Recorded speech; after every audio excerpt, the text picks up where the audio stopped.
Tracy Orsak, and I am in Dr. Ray Barbosa's EDLD 6313 Human Capital course.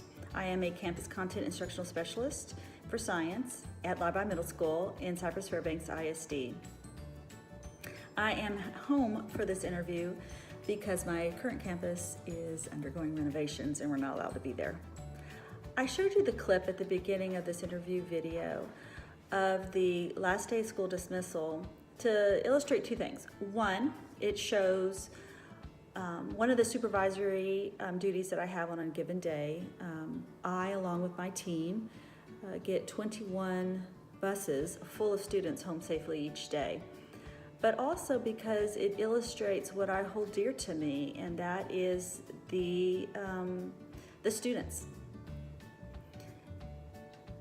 Building their achievement, working with them, interacting with them, it is the real joy of my job on a given day. What is my experience and background? Well, I was in the classroom, in the science classroom for 25 years, and my husband had an opportunity to move from Cypress Fairbanks to Amarillo, and I got a job teaching science in Amarillo ISD. While I was there, I formed a really great working really alliance or team with the science coordinator. Her and I had the same vision for where we wanted science curriculum and instruction to go in AISD, and we worked on several projects. We worked with STEM scopes, we worked with gateways, we worked with curriculum writing and assessment writing together for AISD. And she asked me to do a book study of two books, Jim Knight's Instructional Coaching and Pete Hall's Building Teachers' Capacity for Success. And we were working together, her and I, on building instructional coaching for Amarillo ISD. That was in June, and then within several weeks of completing that book study, my husband's opportunity to move back to Houston arose, and we moved back very quickly and very suddenly. But it really was kismet, because I had read those books and because I had talked with Kayla so much about instructional coaching when I interviewed for my current role at Live Middle School. It really gave me the strength and wisdom to do well in the interview and to get hired as an instructional coach. So I'm forever grateful to her for introducing the ideas of instructional coaching to me, because it really was wonderful for my career. How would I describe my day? Well, I do have supervisory duties that I do each day, including lunch duty and before school duty, after school duty, hall duty, etc.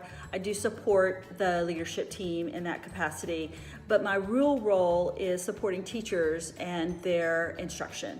I help teachers with their design and delivery of instruction. I help with assessments. I work with their culture and their management in their classrooms, their systems. We write goals together for TTAS. I collect data through observations. I'm in the classrooms all the time working with the teachers and watching what they're doing. I collect assessment data, and we use the data to drive instructional practices, and I work constantly on improving our instructional playbook. Now, you could say, do I always work with struggling teachers? Well, not always. In my department, I have teachers who could teach all day long and not need an instructional coach. They're wonderful at their jobs. However, sometimes they do need tweaking, or they need help or advice, and I'm there to help them. There are teachers who, especially like first years, who need more of my support, and I'm there for them. I do create goals with every teacher in the department, and we work on things I want to improve on, because we're always here to learn, we're always here to improve. And I'm in their classrooms quite a bit, and we do coaching cycles. If a teacher were to come to me and say that they're struggling on something, we would have a conference, and I would create a coaching cycle for them, and we would have a conference. I would come in and watch them and observe them, collect data. I would encourage them to use video so they could see their current reality. I would really just focus on their strengths, work on what they need to shore up, and really have those good conversations with them, because I think that's what really drives change, is those conversations. What motivates me? My passion right now is John Hattie's idea of collective teacher efficacy. The idea where all the teachers together, we are a collective of knowledge, and that we are in agreement to the goals of what student achievement looks like and what it feels like and what's gonna be in our campus. So it's action-based, it's not just talking about it, like what are we gonna physically do to improve instruction in our classroom and improve in student achievement. I was very lucky that I formed a relationship with Doug Curry in Amarillo before I came back, and his idea of how to train a llama, the llama herd, and that really is a collective efficacy, and so it's kind of like their metaphor. So we're in this herd of llamas, and we all run around, we all run together, and if a llama is slow, we help them and shore them up, and we work together, we run together in the herd, and it's just this little silly metaphor that I like to use on campus. My leadership style is democratic. I love camaraderie and collaboration.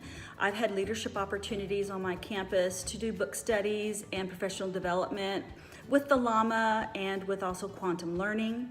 I, of course, do the coaching cycles with teachers, and I've had opportunities to work with Master Schedule and for start testing, getting the schedules and breaks and all the legwork that goes behind testing. If I were to think out of the box, my out of the box thinking is the idea that even though what we do here on campus is very serious, the advocacy, the education of children, whether that is academic education, character lessons, life lessons, real world applications, very serious. However, there are 4 philosophies that can create and establish relationships with students and with one another that can improve that. One is play. Again, what we do here on campus is very serious. However, we can have fun while we do that. To be there for each other and for our students, to choose our attitude, and to make people stay. Well, that's just a short little snippet of who I am for this leadership interview. I hope you enjoyed it, and I hope you have a great day.